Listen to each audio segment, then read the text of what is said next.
October 7, Hamas, which controls the Gaza Strip, one half of what remains of Palestine, launched a surprise attack on Israel, killing over 1,400 people and abducting over 200.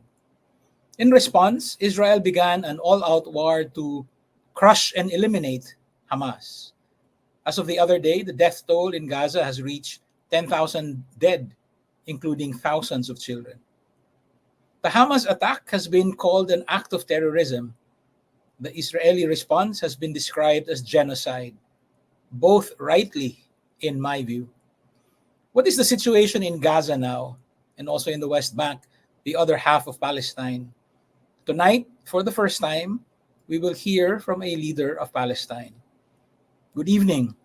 I'm John Nery, and you are in the public square.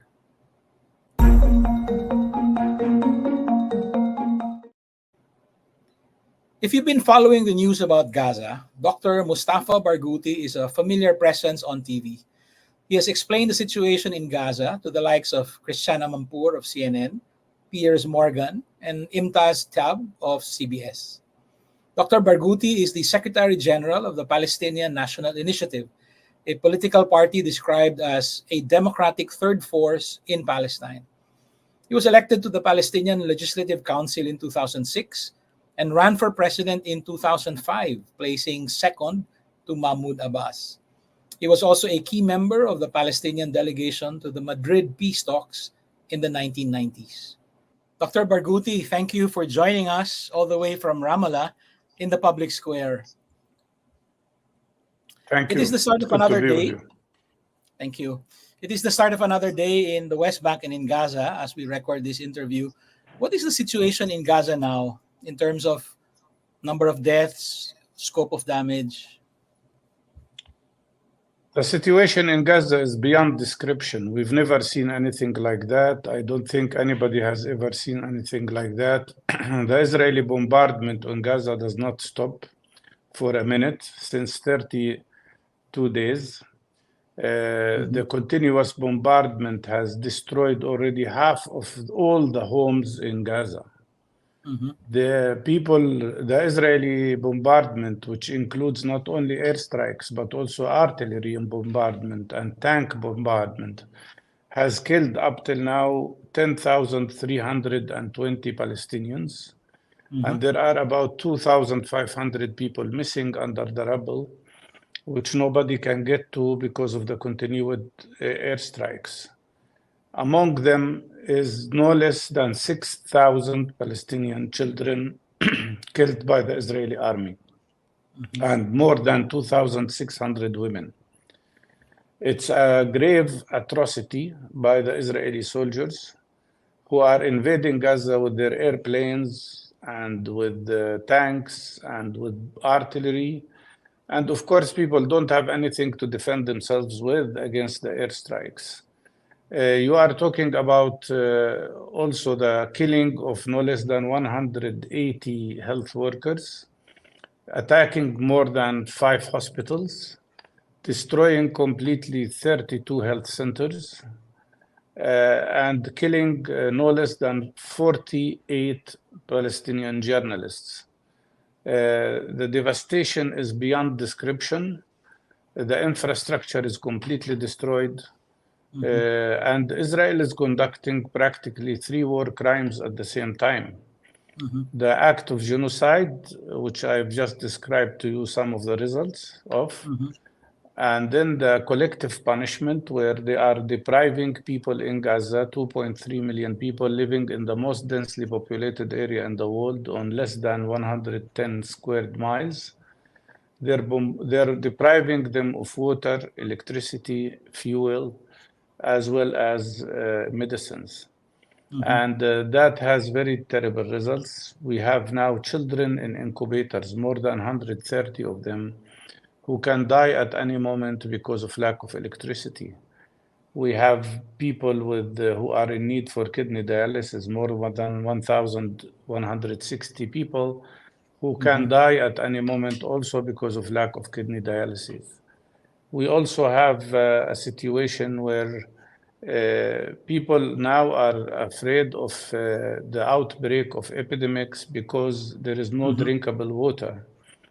And we are worried about the possibility that we will have hepatitis, outbreak, diarrhea, of course, the possibility of cholera, and definitely measles because all the vaccination programs have been suspended since all the vaccines are expired and the teams cannot work. The movement in Gaza is absolutely drastic because the roads are destroyed and you cannot move from one place to another without being bombarded. Additionally, the third unfortunate war crime that is committed is also ethnic cleansing. Israel's plan was to try to force people out of Gaza to the desert of Sinai. And of course, people could not do that because they have no place to go to, and they have already been refugees once in 1948. And Egypt would not allow that either. So Israel has conducted now ethnic cleansing of the north and center of Gaza. That means Gaza City and the northern parts, forcing 1.4 million people to move from the north and Gaza City to the south. And they bombard them in the north, bombard them in the center, and bombard them in the south. So there is no safe place in Gaza. The biggest problem is now that the Israeli army is trying to attack hospitals. It is totally unacceptable what's happening. And what is more unacceptable is this silence of many Western governments, especially the United States of America, who are totally supporting Israel and refusing ceasefire. Dr. Barghouti, I don't know how to respond to the magnitude of the terror that you have just described. You are a medical doctor yourself. You already touched on some of this, but what do you anticipate once the situation worsens even further? You talked about cholera, you talked about measles and so on. You talked about children dying, babies dying in their incubators and so on. Yeah, exactly. And more than that, my colleagues, we have 17 medical teams working there in Gaza. And my colleagues tell me that they had to operate on people without anesthesia. They had to conduct surgical operations on the grounds in the hospital because there are no free beds. They had to treat people on the staircases. And the place is so crowded, and Israel is not allowing even the passage of some of the seriously injured people to be treated outside in Egypt. But in addition to that, my worry is that in addition to the terrible possibility of all these outbreaks, that some of which have already started, there is also the problem of malnutrition because people have not had sufficient food for more than 32 days now. There is also the problem of complications of many diseases because of lack of proper sufficient amount of water. Many patients with kidney problems could end up with kidney failure. You also have to consider that all cancer patients have not had their treatment for 32 days now. Many patients with diabetes do not have insulin and do not have sufficient medications. The same applies to patients with hypertension. And then you have the grave psychological impact on all the people, but especially on children who are seeing things they should never see.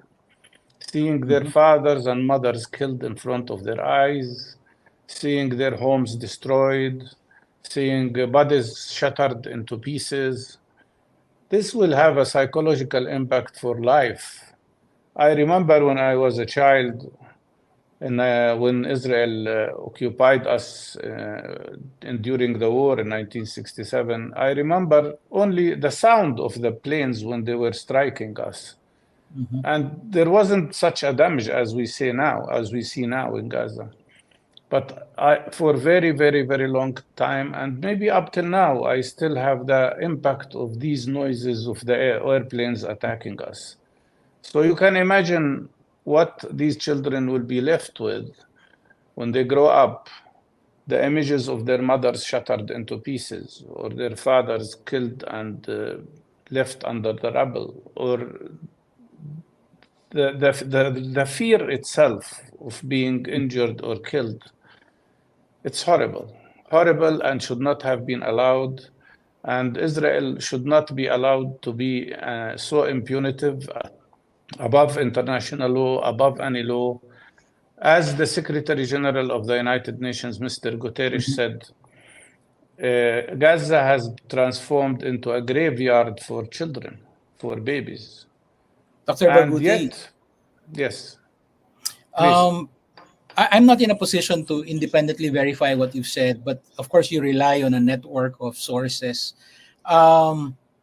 You don't need, sir, to verify. I mean, it's all, you can find it on the news everywhere. The numbers I gave you, for instance, when the President of the United States kept repeating the lies of Mr. Netanyahu, who is a pathological liar and not only a war criminal in Israel. For instance, they said that the numbers are incorrect. The Ministry of Health, Palestinian Ministry of Health, published names of people killed with their ID numbers and birth dates. That's right. So there is nothing to be verified. It's so clear. When you look at the destruction, all you need is to open your TV and look at Al Jazeera screen, and you will see all the destruction in Gaza. And also, I think, yes, please. Is there any attempt to degrade your access to information?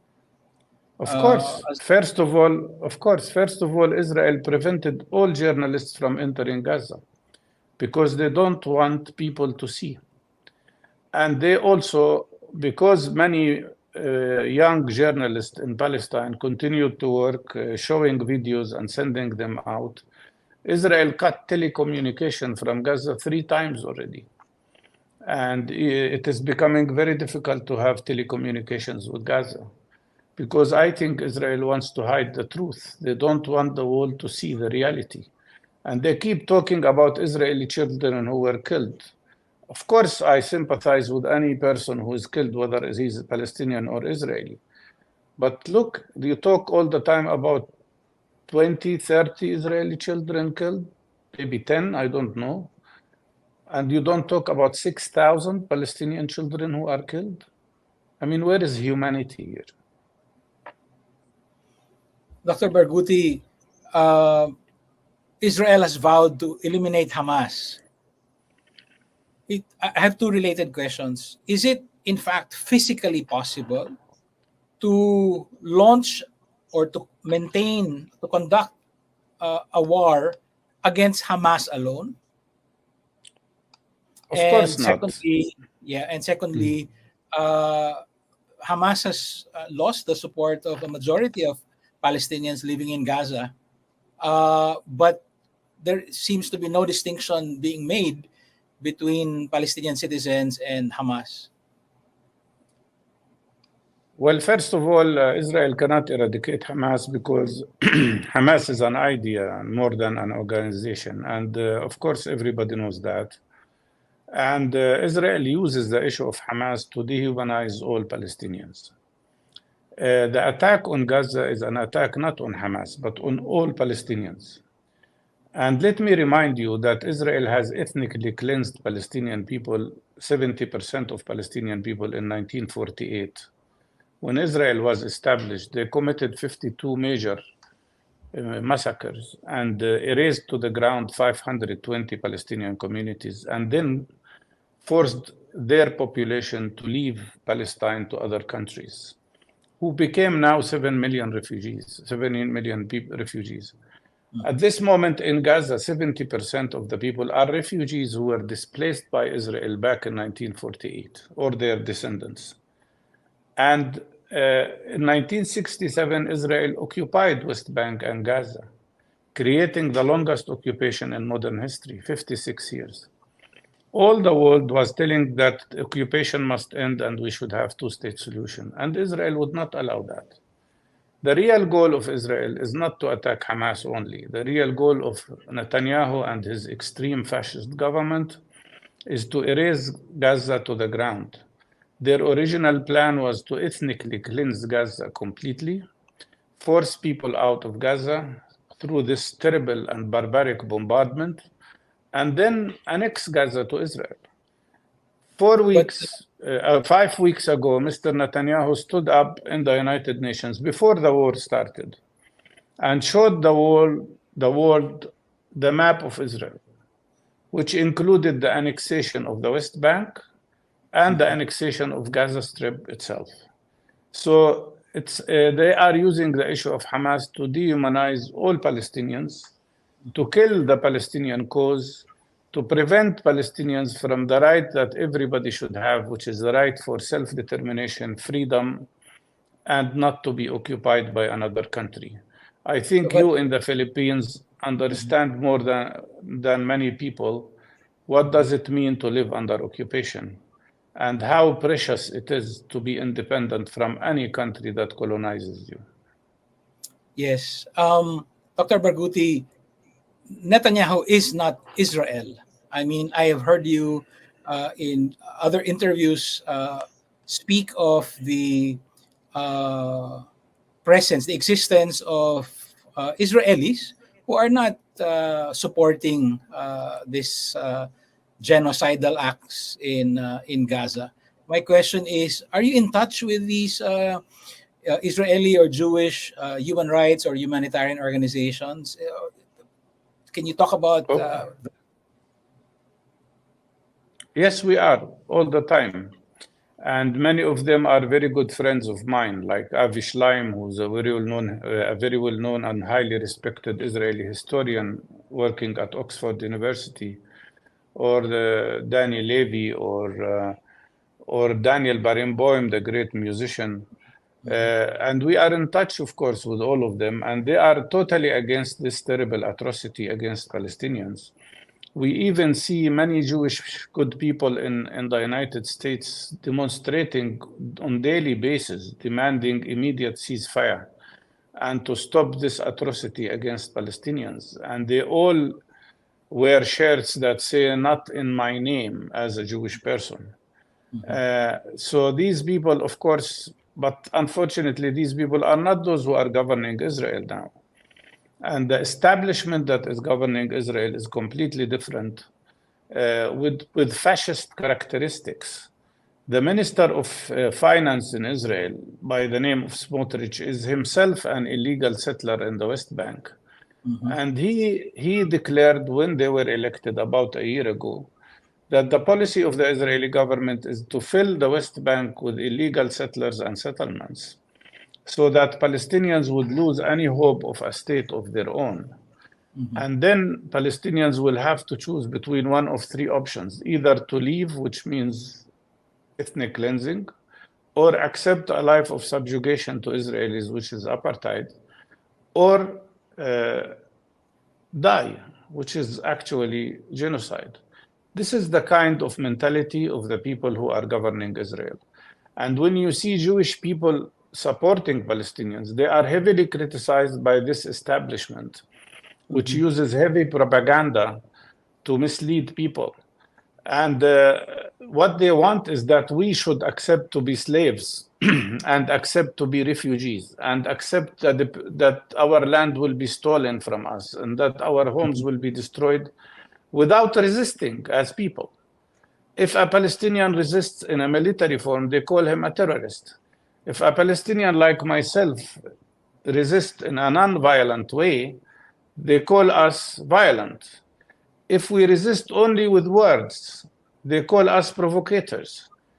If a person like yourself or any other non-Palestinian person supports the Palestinian cause, they call them anti-Semites. And if you are an Israeli Jewish person or a Jewish person in general that supports Palestinian cause, like those wonderful people demonstrating in the States, Israeli establishment will call them self-hating Jews.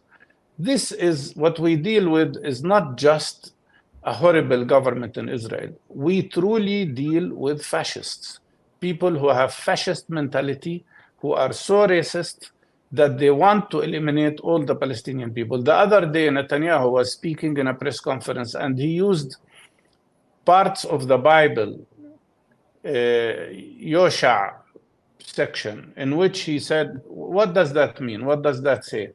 It says if you invade the cities of Palestinians, that's what's written. You should kill them all, kill the men, the women, the children, the animals, erase their homes to the ground. So this is the mentality that is used in Gaza at the moment. Dr. Barghouti, Netanyahu's ratings have collapsed in the wake of October 7, but he did manage to put together a unity government. I'd like to ask, what about the political factions in Palestine? Is this a moment for you to come together? I mean, your Palestinian National Initiative has been described as a democratic third force. You ran against Mahmoud Abbas. Is there some movement on the ground where you're all coming together? Absolutely. And as a national initiative, 2 days ago, we issued a call on the Palestinian president and the PLO leadership to immediately gather all Palestinian groups together and to initiate a unified national leadership, because that's exactly what we need today. We cannot tolerate this situation, which is more than a catastrophe that Palestinian people are facing. And so we are calling for unity government, not only because it is so important now to save our people in Gaza, but also because we have to stand up to the Israeli and some Western governments' efforts to use the old colonial tactic of divide and conquer. And we say in our statement that this is not just an attack on Hamas, it's an attack on everybody. They'll finish with Hamas today, they will start with Fatah tomorrow. And anyhow, the attacks in the West Bank are so huge now. The Israeli army cut the West Bank into 224 ghettos. They are attacking Palestinian communities everywhere. Since the 7th of October, the army in West Bank killed 163 Palestinians. And that brings the total number of Palestinians killed by Israeli settlers and Israeli army in the West Bank alone to 400. So we already witness efforts to ethnically cleanse Palestinians even in the West Bank. Sir, I realize that history did not start on October 7, but certainly there must be consequences for Hamas starting something on October 7. Even from the Palestinian side? Of course, there are consequences, and they are paying a very high price. They're attacked viciously. But if we follow the same logic, we should also say there should be consequences for Israel for committing these massacres. Hamas is a resistance group. Israel is a state. It's a member of the United Nations. It is obliged to respect international law, and yet they are committing all these war crimes one after the other.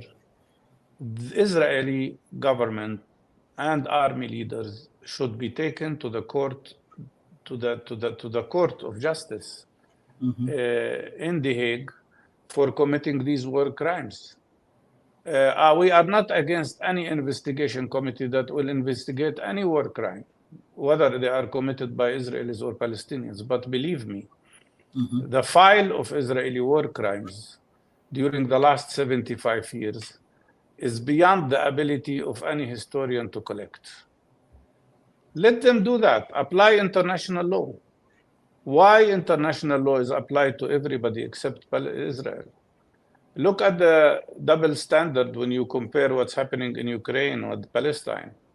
In Ukraine, the West and the United States of America gives them $224 billion of weapons and planes and money to fight what they say occupation, Russian occupation. In our case, they are supporting the occupier. If occupation is wrong, then it should not be anywhere, not only in Ukraine. And if occupiers are not allowed to annex the land, why Israel is allowed to annex our land here without any punitive acts? On the contrary, the United States of America is providing Israel with more weapons, more financial support. Now they are going to give them $14 billion for committing these war crimes against Palestinians. That is unacceptable. And this is a very shameful double standard, which sends a very negative message to the whole community. It means that there is no international law, and that what we live above by is jungle law. And if that is the case, you can imagine what will be the status of the world in the coming years. Dr. Barghouti, I know that you have another appointment. If you can allow me to ask two more questions. First, there have been massive pro-Palestine demonstrations around the world. Just last Sunday, hundreds of thousands gathered in Jakarta in Indonesia. About 3 weeks ago, about 25,000 people gathered in Cotabato City in Mindanao, here in the Philippines. And of course, there was that rally in Washington, D.C. Does the news about these demonstrations reach the people in Gaza and on the West Bank? And do any of this matter? It matters a lot. And as you said, what we see is a global uprising, really. I've never seen such an amount of demonstrations, even during Vietnam War or during the Iraqi War. It's a huge international response. We see all of that in the West Bank. Unfortunately, not so many people in Gaza see it because they don't have access to TV, they don't have access to proper telecommunication. But we try to convey the message every day to our colleagues there. And my last question, what are the real life prospects of a humanitarian pause or a ceasefire, as far as you can tell, sir? I think the more demonstrations we have worldwide, the more pressure on the United States government, the more will be the possibility of getting to a ceasefire. For the first time yesterday, Biden, the president of the United States, who kept repeating Netanyahu's lies really before, yesterday he was speaking about a ceasefire for 3 days. Well, we want ceasefire forever, not just for 3 days. But the fact that he's speaking about that means that the pressure, even from inside the American administration, is growing, and that the world is really reaching the point of total saturation with all these scenes of war crimes that Israel is committing, with all the scenes of the massacres of children, of women, of civilians. I think that has made a difference, and I hope we can see an immediate ceasefire as soon as possible. I share that hope. Thank you, Dr. Mustafa Barghouti, Secretary General of the Palestinian National Initiative. It is a difficult task indeed to join other public squares to help inform public opinion while your own is being bombed and blasted. Thank you again. Thank you. Take care. Thank you. Thank you. That's it for us tonight. As always, the next step for engaged citizens is to take a more active part in rebuilding our democracy and supporting other democracies and other democratic projects. See you in the public square.